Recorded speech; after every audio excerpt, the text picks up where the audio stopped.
Halo teman-teman, di sini aku akan membahas tentang demokrasi menurut filsuf Romawi. Sebelum membahas lebih jauh bagaimana pandangan para filsuf Romawi tentang demokrasi, maka kita harus mengetahui terlebih dahulu apa itu demokrasi. Awal mulanya, demokrasi dapat kita telusuri kembali ke zaman kuno, khususnya di zaman Yunani kuno, sekitar abad ke-5 sebelum Masehi. Dan istilah demokrasi itu sendiri berasal dari kata Yunani, yaitu demos, yang berarti rakyat, dan juga kratos, yang berarti kekuasaan atau pemerintahan. Secara harfiah, demokrasi berarti pemerintahan oleh rakyat. Kita akan mengambil contoh demokrasi di zaman Yunani kuno. Demokrasi pertama kali muncul di kota-kota negara Yunani, dengan yang paling terkenal adalah Athena. Sebelum munculnya demokrasi, Yunani didominasi oleh sistem pemerintahan yang bersifat monarki, aristokrasi, dan oligarki, di mana kekuasaan berada di tangan segelintir orang atau keluarga bangsawan. Perubahan menuju demokrasi di Athena dipicu oleh ketidakpuasan rakyat terhadap ketidakadilan sosial dan ekonomi yang disebabkan oleh sistem aristokrasi.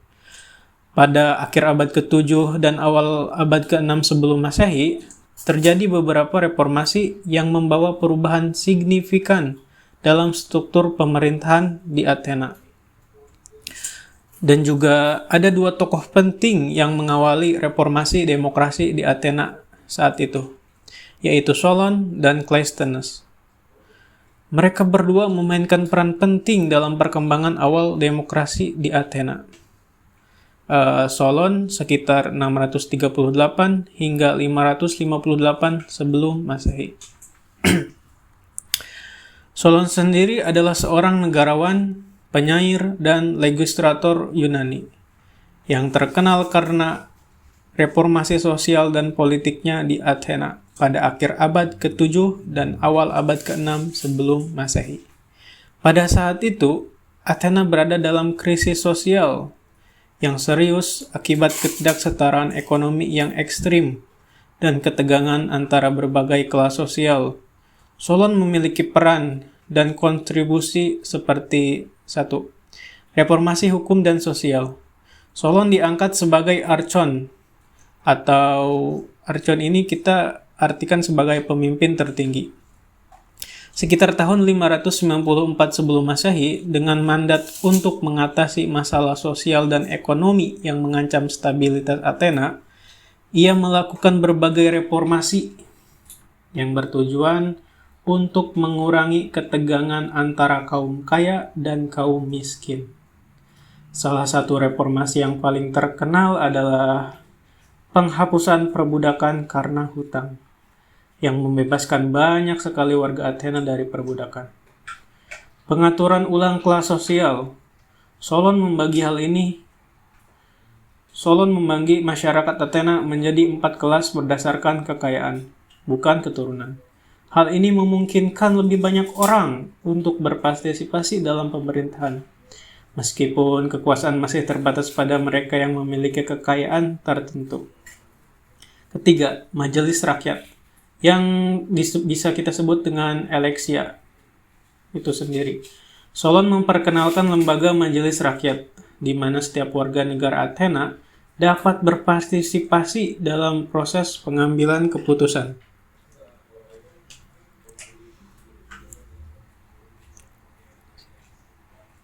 Meskipun dengan keterbatasan, reformasi ini meletakkan dasar bagi perkembangan lebih lanjut menuju demokrasi yang lebih inklusif. Meskipun reformasi Solon tidak sepenuhnya demokratis dan masih membatasi partisipasi politik, langkah-langkahnya dianggap sebagai fondasi penting bagi revolusi demokrasi di Athena.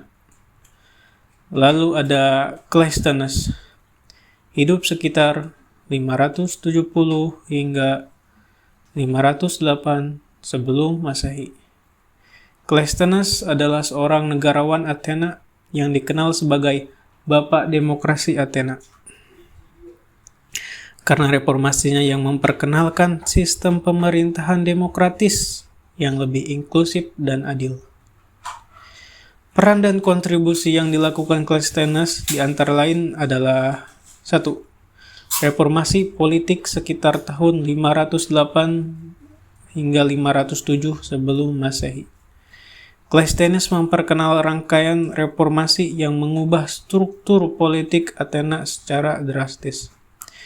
Reformasi ini bertujuan untuk mengurangi pengaruh aristokrasi dan memberikan lebih banyak kekuasaan kepada rakyat agar rakyat lebih mudah untuk membuat keputusan dan terlibat dalam membuat keputusan itu sendiri. Kedua, pembentukan 10 suku baru, dan ini disebut dengan tribus. Clisthenes mengatur kembali warga Athena ke dalam 10 suku baru berdasarkan tempat tinggal, bukan garis keturunan. Hal ini membantu mengurangi pengaruh klan-klan aristokrat dan memastikan bahwa kekuasaan politik lebih tersebar secara merata di seluruh populasi. Ketiga, Majelis Rakyat dan Dewan 500 yang sering disebut dengan Boule. Clisthenes memperluas kekuasaan Majelis Rakyat, di mana semua warga negara laki-laki dewasa dapat berpartisipasi langsung dalam pengambilan keputusan politik. Ia juga membentuk Dewan 500 yang dipilih secara acak dari 10 suku untuk mempersiapkan agenda majelis dan mengawasi administrasi harian kota. Keempat, penggunaan sistem ostrakisme.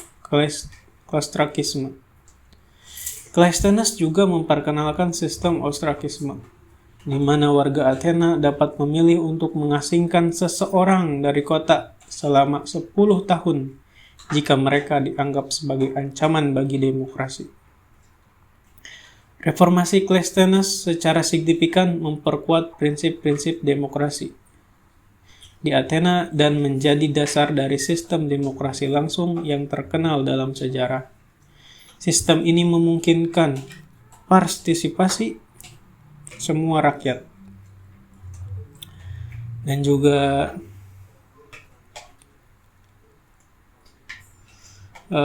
pemerintah akan dianggap sebagai salah satu bentuk awal demokrasi yang paling murni.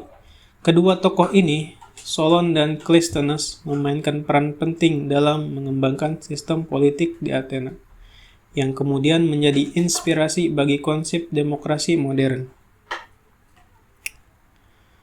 Secara umum, demokrasi adalah sebuah sistem pemerintahan di mana kekuasaan tertinggi berada di tangan rakyat.